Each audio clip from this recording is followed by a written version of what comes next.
हरियाणा के पूर्व मुख्यमंत्री दिवंगत बंसीलाल की बहू किरण चौधरी ने आखिरकार कांग्रेस छोड़कर के बीजेपी का दामन थाम लिया है। उनकी बेटी श्रुति की मां के साथ बीजेपी में शामिल हुई हैं और इसी के साथ बीजेपी में हरियाणा के 3 लाल परिवारों का आना पूरा हो गया है। महज संयोग है कि एक वक्त पर राज्य में एक दूसरे के धुर विरोधी रहे तीनों परिवार अब एक साथ बीजेपी से राजनीति कर रहे हैं। पूर्व सीएम भजन लाल के बेटे कुलदीप बिश्नोई पहले बीजेपी में हैं, जबकि हरियाणा के सीएम और देश के उप प्रधानमंत्री रहे देवीलाल के बेटे रंजीत चौटाला लोकसभा चुनाव से पहले बीजेपी में शामिल हुए। पार्टी ने उन्हें हिसार लोकसभा सीट से चुनाव लड़वाया, हालांकि वो चुनाव हार गए। कांग्रेस के उम्मीदवार जयप्रकाश को जीत मिली। किरण चौधरी लोकसभा चुनाव में भिवानी महेंद्रगढ़ से कांग्रेस नेता रावदान सिंह को टिकट दिए जाने से नाराज थीं। इसी लोकसभा क्षेत्र में पड़ने वाली तोशाम सीट से विधायक और पूर्व कैबिनेट मंत्री किरण चौधरी की नाराजगी भी झलकी। लोकसभा चुनाव नतीजों में भिवानी महेंद्रगढ़ सीट पर बीजेपी को जीत मिली। पहले जान लेते हैं कि कौन है किरण चौधरी और कौन है किरण चौधरी, उसमें आपको कुछ डिटेल इन्फॉर्मेशन देते हैं। किरण चौधरी हरियाणा के पूर्व सीएम बंसीलाल की बहू हैं। भिवानी जिले की तोशाम सीट से विधायक हैं। पूर्व सीएम बंसीलाल भी इसी सीट से विधायक रहे। दिवंगत पति सुरेंद्र सिंह भी इस सीट से विधायक रहे हैं। हरियाणा कांग्रेस में SRK नाम से के एक ग्रुप की सदस्य भी किरण पहले रह चुकी हैं। कहा यह भी जा रहा है कि हरियाणा के 9.5 साल तक मुख्यमंत्री रहे मनोहर लाल भले ही अब देश के ऊर्जा मंत्री हैं, लेकिन राज्य की राजनीति में उनका वर्चस्व साफ दिख रहा है। राजनीतिक हलकों में चर्चा है कि हरियाणा में मनोहर युग चल रहा है। बीजेपी के पहले लाल के समय में हरियाणा के 3 लाल परिवार का समागम हुआ। ये एक बड़ा संयोग है कि मनोहर लाल ने खुद अपने हाथों से किरण चौधरी को बीजेपी की सदस्यता ग्रहण करवाई। किरण चौधरी के कांग्रेस छोड़ने से कितना नुकसान होगा, ये तो इस साल के आखिर में होने वाले विधानसभा चुनाव में पता चलेगा ही। लेकिन राज्य कांग्रेस नेता भूपेंद्र सिंह हुड्डा के सामने बना SRK यानी सैलजा, रणदीप सुरजेवाला और किरण कैंप टूट गया है। अशोक तंवर भी राज्य में हुड्डा के विरोधी रहे थे। किरण के बीजेपी में जाने के बाद अब ये खेमा और ज्यादा कमजोर पड़ जाएगा। राजनीतिक हलकों में चर्चा है कि विरासत का फायदा मिलेगा। बीजेपी में किरण चौधरी जब जा रही हैं तो उसके फायदे क्या होंगे, ये भी आपके जहन में सवाल उठेगा। तो आपको बता दें, बंसीलाल की विरासत को फायदा मिलेगा। बंसीलाल के वोटर आज भी उनके परिवार से जुड़े हुए हैं। कोर वोटर अभी भी बंसीलाल की फैमिली को जो है वोट देता है और वोट जाता है। बीजेपी का विधानसभा चुनाव पर पूरा फोकस है। किरण चौधरी के दम पर बीजेपी ग्राउंड पर और मजबूत अपने आप को करना चाहती है। बंसीलाल परिवार का 8 विधानसभा सीटों पर सीधा सीधा प्रभाव है और सभी 8 सीटों पर किरण और श्रुति चौधरी एक्टिव मोड में हमेशा से नजर आती रही हैं। वहीं तोशाम सीट पर फैमिली फाइट हो सकती है। किरण चौधरी जो कि पूर्व सीएम चौधरी बंसीलाल की विरासत को आगे बढ़ा रही हैं, वो खुद विधायक हैं, तो वहीं कुलदीप बिश्नोई के बेटे भव्य बिश्नोई आदमपुर से विधायक हैं। देवीलाल के बेटे रंजीत चौटाला राज्य के ऊर्जा मंत्री हैं। पिछली बार वो रनिया से निर्दलीय जीते थे। चौटाला विधानसभा की सदस्यता छोड़ चुके हैं। चर्चा यह है कि किरण चौधरी के बीजेपी में जाने के बाद अब तोशाम विधानसभा सीट पर मुकाबला दिलचस्प हो सकता है। बंसीलाल के परिवार से आने वाले रणबीर महिंद्रा के बेटे अनिरुद्ध वहां से कांग्रेस के प्रत्याशी हो सकते हैं।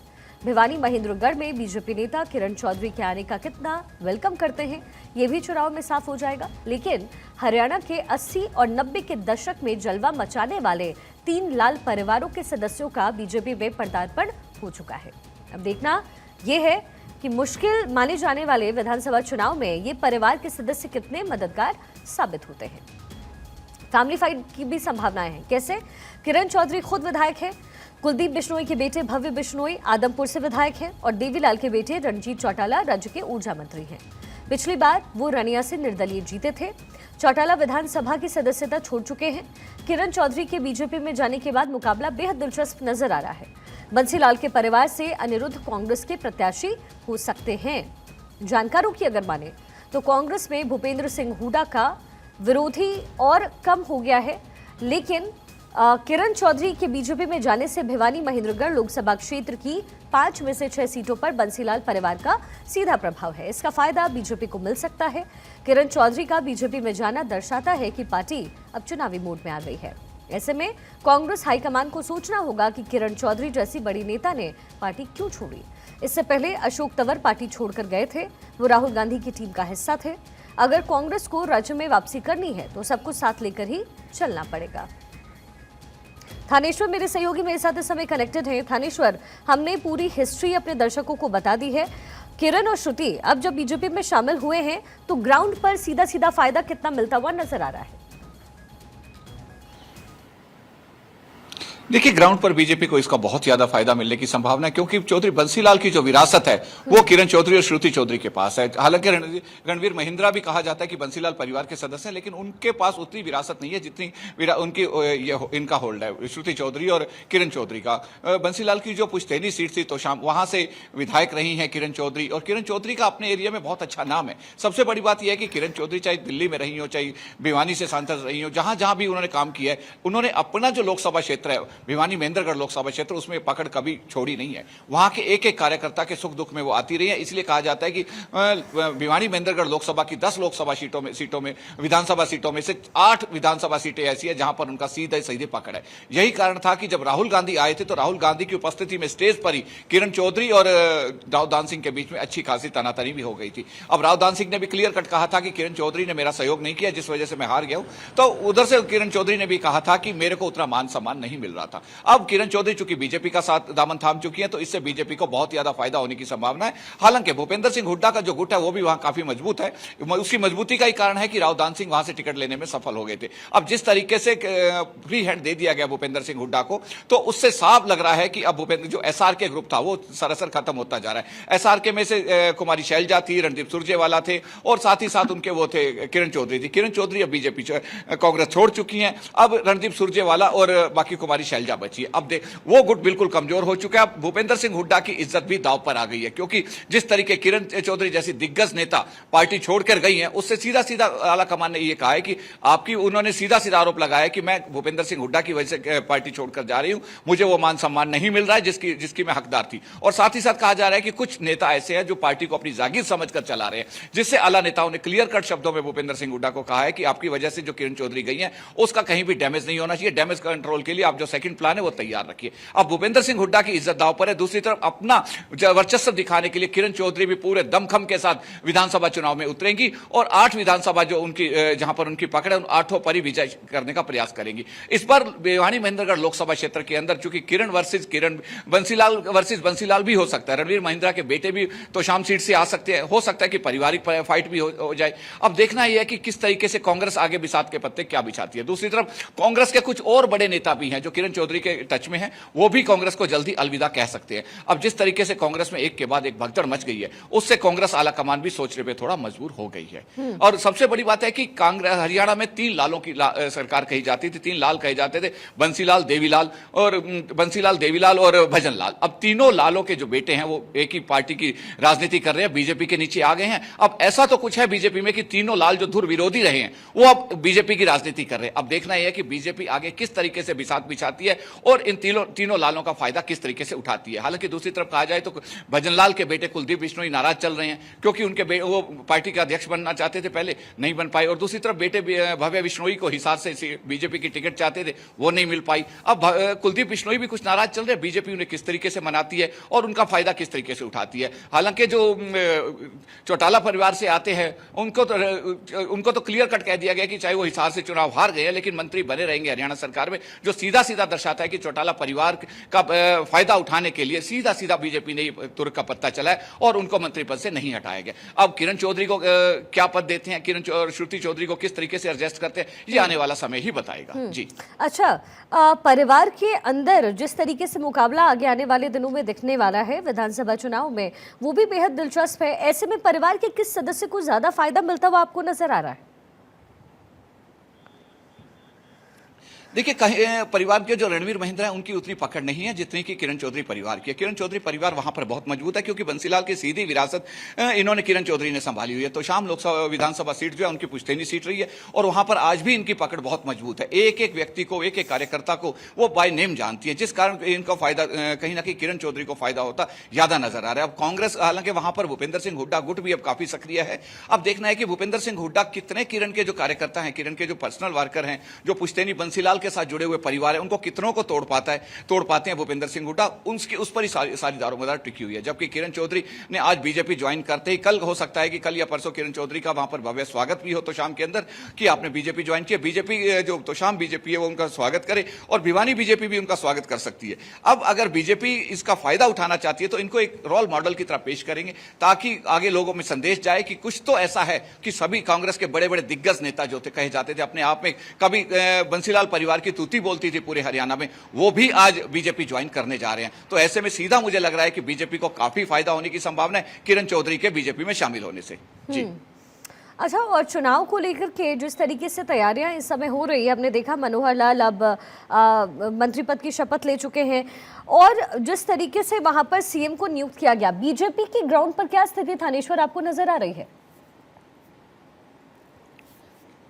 देखिए, जिस तरीके से लोकसभा चुनाव में बीजेपी को जो सेटबैक लगा, पहले 10 की 10 लोकसभा सीटों पर बीजेपी का कब्जा था, 5 लोकसभा सीटों पर कांग्रेस का कब्जा और 5 पर बीजेपी का। बीजेपी उसके बाद बड़े ही अग्रेसिव मोड में आ गई है और ग्राउंड बूथ लेवल तक अपने कार्यकर्ताओं को सक्रिय कर दिया। और जो इनके ग्राउंड लेवल पर इनको पता लगा कि जो लो तबका था, जिसे बीपीएल तबका कहा जा सकता है, वो इनसे दूर जाता जा रहा था। खासतौर से एससी-बीसी जो तबका था वो भी दूर जाता जा रहा है। उनको रिझाने के लिए, उन तक अपनी पहुंच बनाने के लिए इन्होंने अलग अलग तरह की योजनाएं शुरू कर दी हैं और अलग अलग तरह के कार्यक्रम शुरू कर दिए। कोई भी दिन ऐसा नहीं है जिस दिन वहां के विधायक को या वहां के जो मंत्री हैं उनको अलग अलग जगह पर जाकर मीटिंग करने के लिए ना कहा गया। एक के बाद सरकार अलग अलग तरह की योजनाएं लेकर आ रही है ताकि उनको फायदा हो सके। सबसे बड़ी बात है कि जितने विकास कार्य इन्होंने अपने मैनिफेस्टो में दिए थे, अगर वो नहीं पूरे हुए तो इन 3 महीनों के अंदर उन सभी विकास कार्यों की आधारशिला भी रखी जाएगी और उनको मैक्सिमम को मेच्योर करने का काम भी किया जाएगा। सरकार, हरियाणा सरकार जो बीजेपी के अपना नायब सैनी के नेतृत्व में बहुत ही अग्रेसिव मूड में है और हो सकता है कि विधानसभा चुनाव तक कांग्रेस के कई और नेता बीजेपी में शामिल हो जाएं, क्योंकि कांग्रेस में बीजेपी में सबसे बड़ी बात यह कि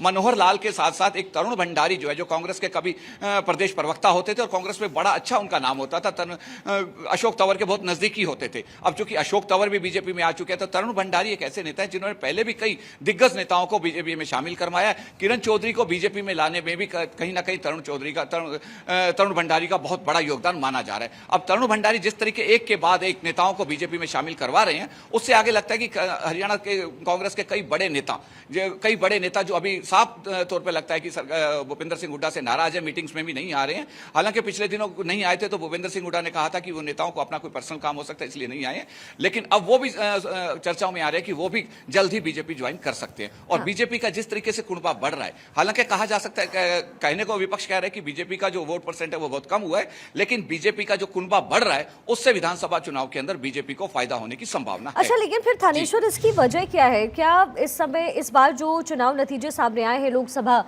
में, जो रिजल्ट्स हमने देखे, बीजेपी कहीं ना कहीं अपने आप को 350 प्लस मान रही थी। एनडीए की बात कर रही हूं मैं, एनडीए 350 प्लस के सपने देख रही थी और टारगेट उन्होंने 400 का दिया था। लेकिन जो नतीजे, जो परिणाम सामने आए, और खास तौर पर उत्तर प्रदेश की अगर मैं बात करूं, वहां जो स्थिति देखने को मिली, क्या बीजेपी ये सोच रही है कि ग्राउंड लेवल पर और मजबूती की जरूरत है और इस मजबूती को बनाने के लिए जोड़ तोड़ की राजनीति भी करनी पड़े तो कोई दिक्कत नहीं है? क्या ये है बीजेपी के दिमाग में? देखिए, बीजेपी को जिस तरीके लोकसभा के बाद जो सेटबैक लगा है, उसने 400 पार का जो नारा दिया था वहां तक नहीं पहुंच पाई है। तो उसके बाद बीजेपी ने जिस तरीके से अपना बैठकर मंथन किया, एक एक सीट, एक एक बूथ पर वोट परसेंटेज को लेकर मंथन किया कि गलती कहां हुई। शाइन इंडिया के समय, अटल बिहारी वाजपेयी के समय जिस तरह की इनको लगा था कि हमारी सीटें आ जाएंगी, वही सेम पोजीशन यहां दोहराई गई है। तो इन्होंने जिस तरीके से बीजेपी ने बूथ लेवल पर पन्ना प्रमुख को लेकर जिस तरीके से अब योजनाएं बनाई हैं, वो बहुत ही ज्यादा अग्रेसिव है। हरियाणा में अगर मैं कहूं तो जिस तरीके से बीजेपी और संगठन और सरकार जिस तरीके से मिलकर काम कर रही है, तो वो बहुत ही ज्यादा मजबूती से काम कर रही है और विधानसभा में उसको फायदा होने की संभावनाएं लग रही हैं। और खासतौर पर हरियाणा की अगर 10 सीटों की बात कहूं तो बीजेपी को उम्मीद थी कि 10 की 10 सीटों पर हम विजयश्री हासिल करेंगे, लेकिन 5 सीटें जिस तरीके से कांग्रेस के पास गई हैं, तो मुझे कहीं ना कहीं, जब चूंकि ग्राउंड लेवल पर हम भी उस समय काम करते हैं, तो बीजेपी की ओवर स्मार्टनेस भी नजर आई है। उनको लगा था कि मोदी की, प्रधानमंत्री नरेंद्र मोदी पर जिस तरीके लोग विश्वास कर चुके हैं, तो उनके नेतृत्व में हम जीते पड़े। तो इन्होंने उतनी लेबर नहीं की, उतनी मेहनत नहीं हो पाई उस समय ग्राउंड लेवल पर जितनी मेहनत की जरूरत थी। उसी का नतीजा है कि इनको इन सीटों में सेटबैक लगा है। अब ये बीजेपी किसी भी तरह का कोई रिस्क नहीं लेना चाहती है। बीजेपी ने अभी से सक्रिय कार्यकर्ताओं को एक्टिव कर दिया है और वो घर घर जाकर, बूथ बूथ पे घर घर जाकर पूरी लिस्टिंग के साथ एक एक वोटर्स को तलाश रहे हैं। जिस तरीके से पहले बीजेपी आरएसएस के साथ मिलकर काम करती थी, अब बीजेपी का संगठन और बीजेपी की जो सरकार की बॉडी है वो दोनों मिलकर काम कर रहे हैं और अब बीजेपी को मजबूत करने का प्रयास कर रहे हैं। और जहां तक हरियाणा में भगदड़ का सवाल है, कांग्रेस के जो नेता बीजेपी में शामिल हो रहे हैं, तो वो बीजेपी की अलग स्ट्रेटेजी है। अब बीजेपी अगर कांग्रेस के अक्सर दूसरी विपक्ष का जो भी कमजोर कड़ी होती है सत्तारूढ़ पार्टी, उसको कहीं ना कहीं अपनी तरफ शामिल करने का प्रयास करती है। जिस तरीके से श्रुति चौधरी को भिवानी महेंद्रगढ़ सीट से टिकट नहीं मिली थी, उसके बाद उनकी नाराजगी किरण चौधरी की सरासर नजर आ रही थी। बीजेपी ने उस पर अटैक किया और बीजेपी में वो शामिल होगी। अब भी कांग्रेस के कई ऐसे नेता हैं जो लोकसभा चुनाव के अंदर टिकट की दावेदारी कर रहे थे, उनको टिकट नहीं मिली और उन नाराज नेताओं को भी अब बीजेपी अटैक कर रही है और उनको भी बीजेपी में शामिल करने का प्रयास कर रही है। सूत्रों से जो निकल कर आ रहा है कि एक हफ्ते के अंदर अंदर हो सकता है कुछ कांग्रेस के बड़े दिग्गज नेता बीजेपी ज्वाइन कर जाएं, जिससे कांग्रेस को बहुत बड़ा सेटबैक लगने की संभावना नजर आ रही है। जी चलिए, ये तो आपने बिल्कुल बात सही कही कि सत्तारूढ़ पार्टी की तरफ जो है लोग जाते हैं, लेकिन कांग्रेस ऐसा भी नहीं है। इंडिया गठबंधन एज अ होल इस चुनाव में जो निकल करके सामने आया वो अपनी एक मजबूत स्थिति में नजर आया, एटलीस्ट बेटर देन बिफोर। अब उस स्थिति में जब विधानसभा चुनाव हो रहे हैं, हमने हिमाचल का भी देखा, हिमाचल के रिजल्ट्स देखे, उपचुनाव होने खैर अभी, लेकिन जो हिमाचल के भी नतीजे सामने आए, ऐसा नहीं है कि स्टेट्स में अगर मैं सिर्फ कांग्रेस की बात कर रही हूँ वो बहुत ही कमजोर स्थिति में है, ऐसा तो नहीं है। तो फिर हरियाणा में इस समय कांग्रेस की स्थिति कैसी है? देखिए, हरियाणा में मैं कहूं कांग्रेस पहले से मजबूत स्थिति में है। कांग्रेस का वोट बैंक बढ़ा है, कांग्रेस के सांसद बढ़े हैं, कांग्रेस मजबूत स्थिति में। लेकिन कांग्रेस के कुछ जो पुराने दिग्गज नेता हैं वो कांग्रेस से नाराज चल रहे हैं, क्योंकि सीधा सीधा हरियाणा में एक मैसेज आ रहा है कि कांग्रेस मतलब भूपेंद्र सिंह हुड्डा। भूपेंद्र सिंह हुड्डा जो चाह रहे हैं उसी तरीके से कांग्रेस को चला रहे हैं। किरण चौधरी ने जो अपना त्याग पत्र दिया है उसके अंदर भी क्लियर शब्दों में लिखा है कि कुछ नेता ऐसे, एक दो नेता ऐसे हैं जो अपनी पार्टी को अपनी जागीर समझकर चला रहे हैं। तो बाकी नेताओं को भी ऐसा महसूस हो रहा है कि अगर कांग्रेस हरियाणा कांग्रेस में रहना तो भूपेंद्र सिंह हुड्डा की बात माननी पड़ेगी। जो भूपेंद्र सिंह हुड्डा से नाराज है, जिनको लोकसभा चुनाव की जो दावेदारी कर रहे थे उनको टिकट नहीं मिली थी, उन्होंने भूपेंद्र सिंह हुड्डा के सामने नाराजगी भी जाहिर की थी, पार्टी आलाकमान के सामने भी नाराजगी भी जाहिर की थी, लेकिन उनकी कहीं सुनवाई नहीं हुई। अब वो नाराज नेता जो हैं वो बीजेपी के टच में है, हो सकता है कि वो बीजेपी ज्वाइन कर लें। लेकिन जिस तरीके से कांग्रेस का वोट बैंक बढ़ा है, कांग्रेस का 5 सांसद भी आए हैं, तो प्रिसेप्शन ये भी जा रही है कि आने वाली विधानसभा चुनाव कहीं ना कहीं कांग्रेस जीत सकती है। लेकिन सब गुना, जैसे कहा जाता है कि राजनीति में हर तरह के दांवपेच खेलने के बाद ही इंसान पार्टी चेंज करता है। किरण चौधरी जिस तरीके से कांग्रेस को छोड़ के गई हैं, उससे कांग्रेस की, चूंकि पॉलिटिक्स के अंदर माउथ पब्लिसिटी ज्यादा चलती है, तो कांग्रेस को बहुत बड़ा सेटबैक है। कांग्रेस का आने वाला समय में हो सकता है कि कई बड़े दिग्गज नेता कांग्रेस छोड़ के बीजेपी में शामिल हो जाएं, जिससे कांग्रेस की जो मौजूदा स्थिति है, मौजूदा स्थिति में कांग्रेस, मैं कहता हूं पहले से काफी मजबूत स्थिति में आ गई है। लेकिन किरण चौधरी के जाने से कांग्रेस जिस तरीके कुछ कमजोर हुई है, आगे कुछ बड़े नेता अगर कांग्रेस छोड़कर चले जाते हैं तो कांग्रेस फिर कहीं ना कहीं सीटें लूज कर सकती है विधानसभा के अंदर। और भूपेंद्र सिंह हुड्डा ने अभी इसका सेकंड प्लान तैयार करने के उद्देश्य से कल ही विधायक दल की बैठक बुला रखी है, जो कि गुप्त तरीके से अपनी कोठी पे बैठक करेंगे और उसमें आगे की रणनीति तैयार करेंगे। और जो रूठे हुए नेता हैं उनको मनाने का भी प्रयास किया जाएगा कि आप मत जाइए बीजेपी में, या आपको जो नाराजगी है उसको दूर करने का प्रयास किया जाएगा। अभी सूत्रों से इतना ही निकल के रहा है, आगे देखते हैं कि भूपेंद्र सिंह हुड्डा किस तरीके से जो रूठे हुए नेता है उनको मनाने का प्रयास करते हैं। हालांकि किरण चौधरी से तो उनका शुरू से 36 का आंकड़ा रहा है, जग जाहिर है। किरण चौधरी एसआरके जब बना था, कुमारी शैलजा होगी, रणदीप सुरजेवाला हो गए और किरण चौधरी होगी, इनका जो तीनों का गुट बना था वो गुट ने काफी अलग अलग तरीके से प्रचार करना शुरू किया था। लोकसभा चुनाव के अंदर भी ये तीनों का प्रचार अलग होता था। उदय भान जो कांग्रेस के अध्यक्ष हैं, उनसे भी बात की जाती थी कि शैलजा के प्रोग्राम में, किरण चौधरी के, रणदीप सुरजेवाले के, वो कहते थे हमें नहीं पता, ये अपने तरीके से कार्यक्रम कर रहे हैं, पार्टी प्रचार कर रहे हैं, मुझे कोई प्रॉब्लम नहीं है। लेकिन उन शब्दों से उदय भान जो कांग्रेस के अध्यक्ष हैं, उनके इन शब्दों से साफ जाहिर होता था कि ये तीनों पार्टी अध्यक्ष की नहीं सुन रहे हैं। पार्टी अध्यक्ष बार बार आलाकमान को भी कहता था कि एसआरके के नाम का जो गुट बना हुआ मेरी नहीं सुन रहा, जिससे हमें परेशानी हो रही है। इसलिए भूपेंद्र सिंह हुड्डा को इंडिपेंडेंट दिया गया। अगर कहा जाए कि पूरे कांग्रेस के अंदर चर्चा है कि लोकसभा चुनाव के अंदर भूपेंद्र सिंह हुड्डा को इंडिपेंडेंट दिया गया, सारी सीट जो टिकटें दी गई भूपेंद्र सिंह हुड्डा के हिसाब से दी गई, तभी 5 सीटें आ गई है। जिस तरीके से 5 लोकसभा सीटें हरियाणा में कांग्रेस ने जीती हैं, तो पार्टी आलाकमान के सामने भूपेंद्र सिंह हुड्डा का कद पहले से ऊंचा हुआ है और जिस तरीके वोट बैंक बढ़ा है उससे भूपेंद्र सिंह हुड्डा बहुत ही गदगद है।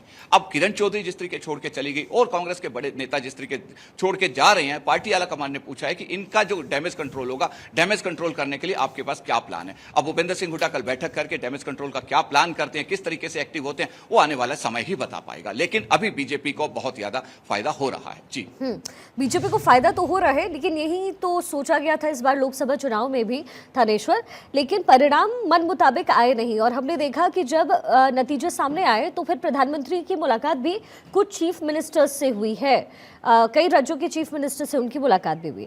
हरियाणा को लेकर के मुझे ऐसा लगता है कि बीजेपी इस बार कोई कोर कसर नहीं छोड़ना चाहती होगी। ऐसे में ग्राउंड लेवल पर किसको उतारने की तैयारी इस समय बीजेपी कर रही है, और यही सवाल कांग्रेस के लिए भी। देखिए, मैंने पहले भी आपसे कहा है कि बीजेपी इस बार लोकसभा चुनाव में बीजेपी को जो सेट लगा है वो ओवर स्मार्टनेस की वजह से लगा है। बीजेपी ने उतनी मेहनत नहीं की जितनी उसे करनी चाहिए थी। संगठन को पूरा ये था कि प्रधानमंत्री नरेंद्र मोदी बच्चे बच्चे की जुबान पर है, 400 पार हम निकले पड़े, हम जीते पड़े। तो इसीलिए जितनी मेहनत ग्राउंड पे चाहिए थी नहीं चाहिए, कांग्रेस ने इसका फायदा उठाया है और कांग्रेस इसीलिए कहीं ना कहीं जीतने में कामयाब भी हो गई है। अब बीजेपी ने मंथन करके जो रणनीति बनाई है उस रणनीति के साथ वो पहले की रणनीति आ गई है, जैसे कि 2014 में बनाई गई थी, 2019 में बनाई गई थी। अब बीजेपी कोई और कसर नहीं छोड़ना चाहती। बीजेपी ने विपक्षी को चारों तरफ से घेर कर मारने का प्लान बनाया और बीजेपी ने अपना जिस तरीके से पन्ना प्रमुख और जो जो इसके डेजिग्नेशन है उनको एक्टिव कर लिया। प्रत्येक व्यक्ति से कहा गया कि आप अपने क्षेत्र के प्रत्येक वोटर से संपर्क करें, एक महीने के अंदर पूरी की पूरी विधानसभा में जो कार्यकर्ता है अपने अपने वोटर से मुलाकात करें और हर महीने आपको मुलाकात करनी है। किसी को कोई दुख तकलीफ हो तो उसकी दुख तकलीफ भी दूर करनी है। परिवार पर पहचान पत्र को लेकर कुछ परेशानी आ रही थी, उसके लिए सुबह 9 बजे से 11 बजे तक सभी जिला अध्यक्षों को कहा, पार्टी डीसी को कहा गया कि आप खुला दरबार लगाएंगे, जो भी आएगा उसकी हर तरह की समस्या दूर करेंगे। अब विधानसभा के प्रत्येक कार्यकर्ता एक एक वोटर के पास जा रहा है, उनसे पूछ रहा है कि आपको कोई दुख परेशानी है, तो वो खुद अपनी गाड़ी में डिस्ट्रिक्ट हेडक्वार्टर तक ले जाता है, डीसी के सामने उन्हें पेश करता है और उसके बाद उनकी सभी परेशानियां दूर की जाती है। तो बीजेपी से जो नाराजगियां थी लोगों को, वो नाराजगियां भी धीरे धीरे दूर करने का प्रयास किया जा रहा है। आप खुद ही अनुमान लगा सकती है कि एक बीजेपी का कार्यकर्ता किसी परेशान परिवार पहचान पत्र या किसी और वजह से परेशान व्यक्ति को डिस्ट्रिक्ट हेडक्वार्टर लेकर जाता है, उसका काम करवा के सकुशल उसे वापस लाता है, तो वो वोट बैंक तो उसी का बीजेपी को कहीं ना कहीं सपोर्ट करेगा। तो बीजेपी ने जो रणनीति बनाई है, खुला दरबार लगा के अधिकारियों को निर्देश दिया कि सभी समस्याएं दूर की जाए और भी कार्यकर्ताओं को जिस तरीके से अग्रेसिव मोड में, और सबसे बड़ी बात है कि स्वयं मनोहर लाल और नायब सैनी डेली इसकी रिपोर्ट ले रहे हैं, डेली रिपोर्ट ले रहे हैं कि किस किस की शिकायतें आई, कितनी दूर हुई, क्या क्या काम हुआ। डेली रिपोर्टिंग का जो काम है, तो सभी जानते हैं कि अगर डेली रिपोर्टिंग आ जाती है, शाम को मेल करनी पड़ती है कि आज मेरे पास 70 शिकायत आई थी, उसमें से कितनी सॉल्व हुई। बीजेपी पूरे एक्शन मोड में है ताकि कोई कोर कसर ना छूटे।